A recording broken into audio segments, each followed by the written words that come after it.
తెలుసు, తత్వశాస్త్రాన్ని బాగా చదివాడు. కానీ మనం గత క్లాస్లో మాట్లాడుకున్నాం కదా, ఏం చేసింది గ్రీక్ ఫిలాసఫీ తర్వాత హార్ట్లో ఒక ఎంటీనెస్ని తీసుకొచ్చింది. So he also had that emptiness. ఆయన హృదయంలో ఆ వాక్యూమ్ అట్లా ఉండిపోయింది. కానీ ఎప్పుడైతే ఈ వచనాలు చదివాడో, యేసు క్రీస్తును ధరించుకున్న వారై శరీరేచ్ఛలను నెరవేర్చుకున్నట్టుకు శరీర విషయంలో ఆలోచన చేసుకొనకుడి అనగానే ఆయన రక్షించబడిన అనుభవంలోకి వచ్చాడు. అంటే Jesus Christ is the solution for my hearts emptiness. నా హృదయంలో ఉన్న శూన్యతకు దేవుడు యేసుక్రీస్తును పంపాడు అని చెప్పి ఆయన రక్షించబడ్డాడు. ఆ తర్వాత ఆ స్త్రీని వదిలేశాడు, ఆ అమ్మాయిని అప్పుడు వదిలేశాడు. 391లో ప్రీస్ట్గా నియమించబడ్డాడు. 396లో హిప్పో అనే నగరం, అందుకే ఆయనను అగస్టిన్ ఆఫ్ హిప్పో అంటారు. ఆయనకున్న పేరు అగస్టిన్ ఆఫ్ హిప్పో. హిప్పో అంటే ఆయన పరిచర్య చేసిన పట్టణం పేరు. అక్కడ ఆర్డైన్ చేయబడతాడు బిషప్గా. 430లో ఆయన చనిపోతాడు. చనిపోయేంత వరకు కూడా ఎన్నో పుస్తకాలు రాస్తాడు, ఎన్నో పుస్తకాలు చదువుతాడు. సంఘం యొక్క అడ్మినిస్ట్రేషన్ గురించి ఆయన ఎన్నో విషయాలు వాక్యం నుంచి తీసి తర్వాత తరాలకు ఆయన రచనలుగా ఆయన అందిస్తాడు. చర్చ్ ఫాదర్స్లో గొప్ప వ్యక్తిగా ప్రాచుర్యం పొందిన వ్యక్తి అగస్టిన్. 100 పుస్తకాలు రాశాడు, 200 ఉత్తరాలు రాశాడు, 500 ప్రసంగాలు బోధించాడు. ఆయన రాసుకున్న ఆటోబయోగ్రఫీ అండ్ నా దగ్గర ఉంది, నేను మర్చిపోయినా తేవడం, యాక్చువల్లీ కన్ఫెషన్స్ ఆయన రాసుకున్న ఆటోబయోగ్రఫీ. చరిత్రలో ఒక రకంగా క్రిస్టియానిటీని బాగా ఇన్ఫ్లుయెన్స్ చేసిన వ్యక్తి. మనకు లిటరరీలో కూడా, అంటే సాహిత్యపరంగా కూడా దాని తర్వాత వచ్చిన వాళ్ళు ఇంకెక్కువ చేశారు, కానీ అప్పుడు ఆ టైంలో ఎక్కువగా ఇన్ఫ్లుయెన్స్ చేసిన వ్యక్తి అగస్టిన్. అండ్ అగస్టిన్ కోట్నే మనం ఈరోజు వరకు వాడతాం. ఏంటది? You have made us for yourself O Lord and our hearts are restless until they find their rest in you. ప్రభువా, నీవు మమ్మల్ని నీ కొరకు చేసుకున్నావు, నీలో విశ్రాంతి మేము కనుక్కునే వరకు మా హృదయాలు కలవరపడుతూనే ఉంటాయి. This is Augustine's quote. ఈ రోజుకు కూడా అగస్టీనియన్ థియాలజీని మనం పాటిస్తాం. Actually Calvinistic theology is a branch of Augustinian theology అంటారు. ఓకే, సో రిఫర్మేషన్కి మనం 1517లో మార్టిన్ లూథర్, కాల్విన్ వాళ్ళని మాట్లాడతాం, కానీ అసలు యాక్చువల్లీ ఇంకా వెనక్కి వెళ్ళి మాట్లాడాలంటే he is the first reformer అని ఒక రకంగా చాలామంది చరిత్రలో చెప్తారు. సో ఈయన కేవలం సత్యాన్ని ప్రకటించడమే కాకుండా అబద్ధ బోధల్ని కూడా ఖండించాడు. ఎవరు ఈయన డిబేట్ చేసిన వ్యక్తి పేరు తెలుసా? పెలాజియస్ అనే ఒక బ్రిటిష్ మాంక్. అంటే మనకు తర్వాత కాల్వినిజం అని చెప్పి దాంట్లో మనం చూస్తాం. మనిషి స్వాభావికంగా చాలా మంచివాడు, ఆయన డిప్రేవ్డ్ కాదు. సో మనిషి దేవుణ్ణి చూస్ చేసుకునే అవకాశం ఉందని పెలాజియస్ బోధించాడు. సో పెలాజియస్ బోధల్ని అగస్టిన్ ఆయన 3rd సెంచరీలోనే ఖండించి పెలాజియస్ని అబద్ధ బోధకుడు అని చెప్పి ఆయన డిక్లేర్ చేయడం జరిగింది. సో సంపూర్ణ భ్రష్టత్వం, టోటల్ డిప్రావిటీని చాలా క్లియర్గా బోధించింది అగస్టిన్. ఇర్రెసిస్టిబుల్ గ్రేస్, దేవుని కృప, దేవుడు మనల్ని రక్షిస్తే ఆయన కృపను మాకు అవసరం లేదు, నీ కృప అని ఎదిరించే శక్తి మానవుడికి లేదు అని చెప్పింది కూడా Augustine. Okay, and city of God అనే ఆయన పుస్తకంలో గాడ్స్ సావరెనిటీ గురించి కూడా ఆయన అప్పుడే రాశాడు. Sovereignty of God, city of God అనే పుస్తకం ఎట్లా అంటే మీరు దేవుని రాజ్యం వైపు చూడండి అని ప్రోత్సహించే పుస్తకం. సిటీ ఆఫ్ గాడ్, పరలోక పట్టణం వైపు చూడండి అని విశ్వాసులను ప్రోత్సహించే పుస్తకం. అయితే ఇంత గొప్పగా ప్రభు కోసం వాడబడిన అగస్టిన్లో లోపాలు లేవా అంటే ఆయనలో కూడా లోపాలు ఉన్నాయి. ఓకే, సో ఆయన కూడా అలగోరికల్ పద్ధతిలోనే బోధ చేశాడు. ఆయన ప్రసంగాలు కూడా చాలా ఆత్మీయ అర్థంతో కూడిన ప్రసంగాలు ఉన్నాయి. By the way, Roman Catholics వాళ్ళు పర్గేటరీ అనే ఒక సిద్ధాంతాన్ని నమ్ముతారు, తెలుసా? ఏంటి పర్గేటరీ అంటే? చనిపోయిన వారి ఆత్మలు తాత్కాలిక ప్రదేశమైన పర్గేటరీలో ఉంటాయి. ఓకే, ఎప్పుడైతే ఇక్కడ ఆఫరింగ్లో మీరు వాళ్ళ కోసం డబ్బులు వేస్తారో, పర్గేటరీ నుంచి ఎక్కడికి వెళ్ళిపోతాయి? పరలోకానికి వెళ్తాయి. సో తాత్కాలిక ప్రదేశాన్ని పర్గేటరీ అంటారు. సో అది రోమన్ క్యాథలిక్ వాళ్ళు నమ్ముతారు. By the way, Roman Catholic వాళ్ళు నమ్మిన ఈ సిద్ధాంతం 1517లో లేకపోతే 13వ సెంచరీలో వచ్చింది కాదు, 3వ సెంచరీ 2వ సెంచరీలోంచే ఉంది. అండ్ కొంతవరకు అగస్టిన్ కూడా పర్గేటరీ సిద్ధాంతాన్ని నమ్మాడు. ఓకే, సో ఆయన అంతేకాదు, బ్యాప్టిజమల్ రీజనరేషన్ అనే ఇంకొక సిద్ధాంతం ఉంది, తెలుసా? బ్యాప్టిజమల్ రీజనరేషన్ అంటే బ్యాప్టిజం తీసుకుంటే నీ ఒరిజినల్ సిన్ పోతుంది కాబట్టి రక్షణ కొరకు బ్యాప్టిజం చాలా ఇంపార్టెంట్ అని, కంపల్సరీ అని చెప్పి నొక్కి చెప్పాడు. ఓకే, సో అది కూడా కొంతవరకు కాంట్రవర్షియల్ అయ్యాడు అగస్టిన్. అండ్ అగస్టిన్ ఇన్ఫాంట్ బ్యాప్టిజంని నమ్మాడు, అడల్ట్ బ్యాప్టిజంని నమ్మలేదు. సో మనం చరిత్రలో చూస్తే దేవుని కోసం గొప్పగా వాడబడిన దైవజనులు, దేవుని కోసం గొప్పగా రాసిన దైవజనులు, దేవుని కోసం గొప్పగా ప్రసంగాలు చేసిన దైవజనులు మనకు కనబడతారు. కానీ వాళ్ళు కూడా ఎటువంటి లోపం లేని వారు కాదు. అగస్టిన్ ఇంతవరకు మనకు పాజిటివ్ సైడే తెలియవచ్చు.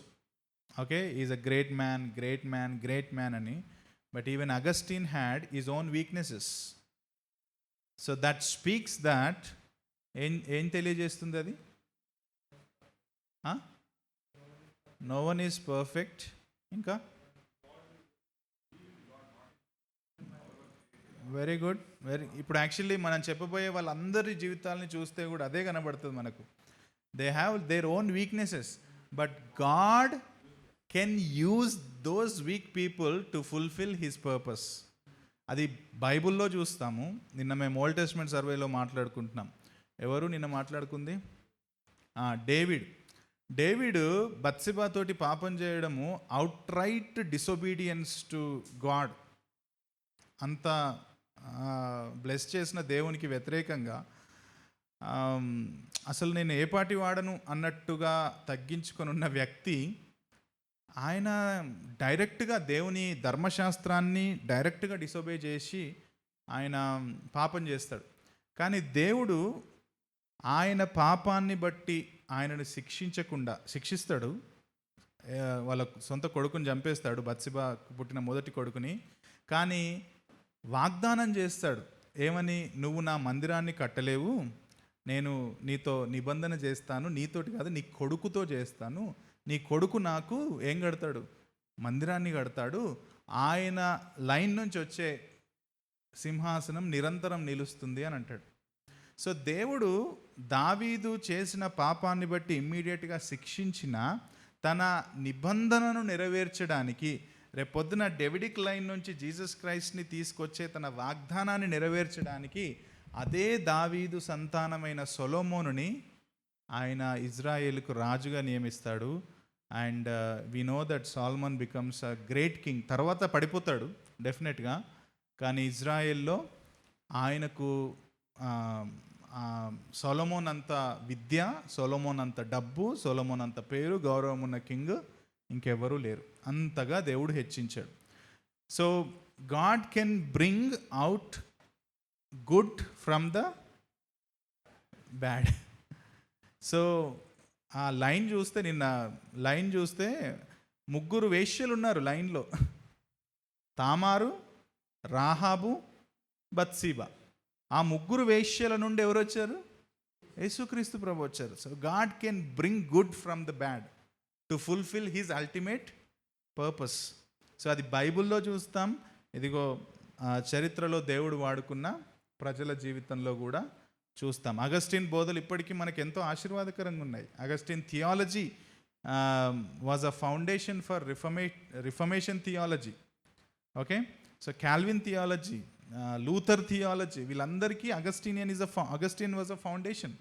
బట్ అగస్టిన్లో లోపాలు లేవా అంటే లోపాలు ఉన్నాయి, కానీ దేవుడు వాళ్ళను కూడా వాడుకున్నాడు. సో తర్వాత అతి ప్రాముఖ్యమైన ఒక కౌన్సిల్ గురించి కూడా మనం మాట్లాడాలి. నికయా గురించి మనం మాట్లాడాం కదా, అట్లానే ఇంకొక ప్రాముఖ్యమైన కౌన్సిల్, దాన్ని వెరీ గుడ్, నువ్వు చెప్పరాదు నాయన, నేను కూర్చుంటే అక్కడ. Very good, Phani. Council of Chalcedonian council అని దాన్ని అంటారు. ఓకే, కాల్సియా, కానీ చాల్సీ అంటారేమో. ఓకే సరే, కాల్సీ అంట నేను కూడా. ఫనీ నిన్న I will follow Phani. Okay, Chalcedonian council, right. మనం నికయా ప్రమాణం చదువుకున్నాం కదా. నికయా ప్రమాణంలో యేసుక్రీస్తు దైవత్వాన్ని చాలా క్లియర్గా వాళ్ళు డిఫైన్ చేశారు కాబట్టి అబద్ధ బోధలు ఆగాయా అంటే ఆగలే. 381లో అపోలోనేరిస్ అనే ఆయన నికయా ప్రమాణం తర్వాత ఈయన కూడా అబద్ధ బోధ చేశాడు. ఏమన్నాడంటే జీసస్ క్రైస్ట్ యొక్క డివైన్ నేచర్, దైవిక స్వభావం, ఆయన యొక్క హ్యూమన్ మైండ్ని, హ్యూమన్ విల్ని రీప్లేస్ చేసింది అన్నాడు. జీసస్ క్రైస్ట్కి హ్యూమన్ మైండ్ ఉంది, హ్యూమన్ విల్ ఉంది.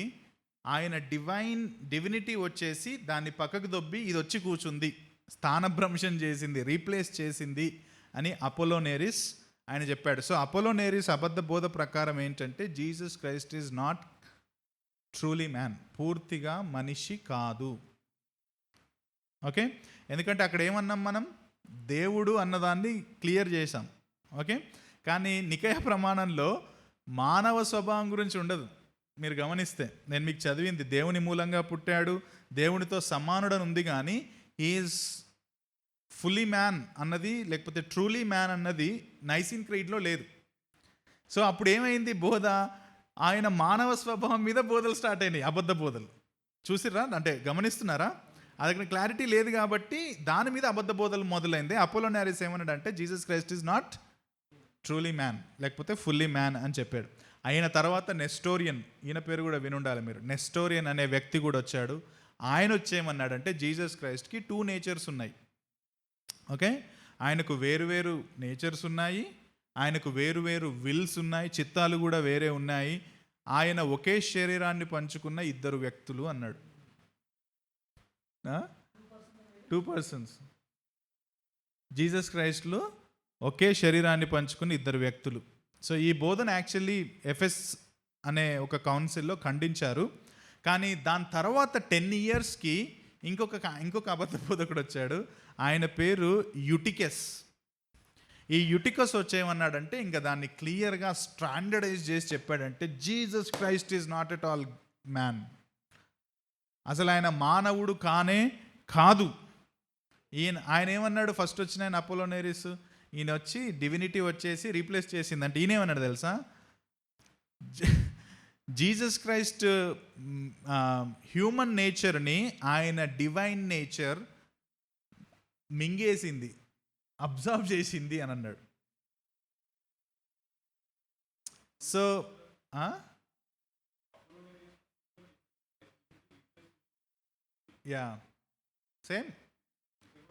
సేమ్ పదాలు వేరు అంతే.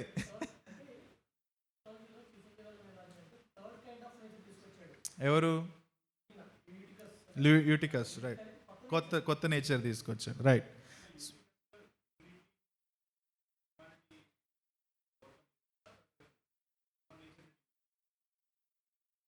మానవ స్వభావమును దైవిక స్వభావం మింగేసింది, సేమ్. సో అపోలోనేరిస్ చెప్పింది కూడా అంతే, దాదాపు పదాలు వేరు. సో అసలు యాక్చువల్లీ యూటికస్ తీసుకొచ్చిన తర్వాత, యూటికస్ ఎక్కువగా దాన్ని ప్రాచుర్యంలోకి తెచ్చిన తర్వాత, అప్పుడు again the church thought that we have to sit together again. Then Chalcedonian council కూర్చుంది to define the humanity of Lord Jesus Christ. దాన్నే కౌన్సిల్ ఆఫ్ కాల్సిడోన్ అంటారు. AD 451 అక్టోబర్ 8న మొదలైతే నవంబర్ 1 వరకు ఆల్మోస్ట్ 23 days, 23 రోజులు కూర్చున్నారు. ప్రపంచవ్యాప్తంగా ఉన్న 600 బిషప్పులు వచ్చారు ఆ కాల్సిడోనియన్ కౌన్సిల్కి. అక్కడ వాళ్ళు ఏమని రాశారంటే, క్రీస్తు నిజమైన దేవుడు, నిజమైన మానవుడు, దైవత్వంలో తండ్రితో సమానుడు, మానవునిగా మనతో సమానుడు అని కాల్సిడోనియన్ కౌన్సిల్లో జీసస్ క్రైస్ట్ యొక్క హ్యుమానిటీని వాళ్ళు క్లియర్గా ఎస్టాబ్లిష్ చేసి యూటికస్ని హెరసీ అని పంపించేశారు. అబద్ధ బోధ అని ఖండించి చర్చ్ నుంచి వాళ్ళను వెళ్ళగొట్టారు. అండ్ బై ద వే, మనం ట్రినిటీ గురించి లేదు క్రిస్టాలజీలో మాట్లాడినప్పుడు హైపోస్టాటిక్ యూనియన్ అనే డాక్టర్ని మాట్లాడతాం. ఏంటది hypostatic union? Truly God, truly man. So ఈ హైపోస్టాటిక్ యూనియన్కి పునాది ఎక్కడ పడ్డదంటే Chalcedonian council. The right understanding of Christology, ఆయన ట్రూలీ గాడ్, ట్రూలీ మ్యాన్ అన్న సిద్ధాంతానికి ఒక రకంగా మనకు స్ట్రాంగ్ ఫౌండేషన్ పడ్డది Chalcedonian council. Okay right.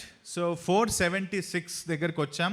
476లో western, actually మీకు తర్వాత చెప్తాను, ఈస్ట్ వెస్ట్గా చర్చ్ డివైడ్ అయ్యి ఉంది 2nd సెంచరీ నుంచే. సో వెస్ట్లో ఉన్నది రోమ్, ఓకే, ఈస్ట్లో ఉన్నది కాన్స్టాంటినోపుల్. కాన్స్టాంటినోపుల్ అంటే రోమా చక్రవర్తి చేసిన ఇస్తాంబుల్, ఓకే. సో మధ్యలో Africa actually. So west, east, Africa.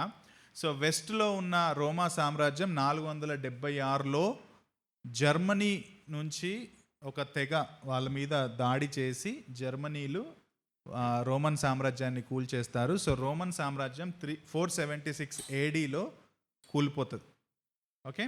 So అక్కడ మనకు 476 నుంచి ఆల్మోస్ట్ 1000 వరకు, లేకపోతే 476, కొంతమంది 500 అని కూడా అంటారు. 500 తీసుకుంటే 1000 వరకు, ఆల్మోస్ట్ 500 years ఆఫ్ హిస్టరీని ఏమని పిలుస్తారంటే డార్క్ ఏజెస్.